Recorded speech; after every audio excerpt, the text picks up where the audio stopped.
Maria sat on the cold floor of her tiny one-bedroom apartment, holding her two children close.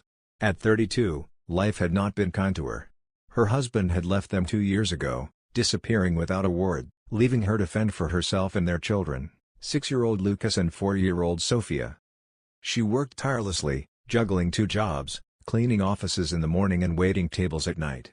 Even with all her effort, there were days when food was scarce, and nights when exhaustion threatened to break her. But every time she looked into her children's eyes, she found the strength to keep going. One evening, after a particularly long shift, Maria returned home to find Lucas sitting at the small kitchen table, attempting to do his homework by candlelight. Their electricity had been cut off again. She sighed, feeling the weight of failure pressing down on her. But then, Lucas looked up at her with a smile. "Mom, I want to be a doctor when I grow up," he said excitedly. "That way, I can take care of you when you're old."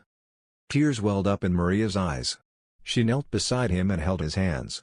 "And you will, my love. But first, you must never give up. No matter how hard life gets, promise me that." "I promise," he said, his voice filled with determination. From that night on, Maria worked even harder. She started taking night classes, learning new skills so she could get a better-paying job. It wasn't easy, but she refused to let her children grow up thinking life was only about struggle. Years passed, and their sacrifices bore fruit. Maria secured a stable job, moved to a better home, and provided her children with the education they deserved. One day, as she sat in the audience at Lucas's medical school graduation, tears streamed down her face. He had kept his promise. And so had she.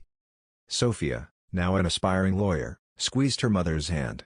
"Mom, we made it because of you." Maria smiled, her heart full. "No, my loves. We made it because we never gave up." The struggles had been many, but in the end, love, resilience, and determination had won. And that was the greatest success of all,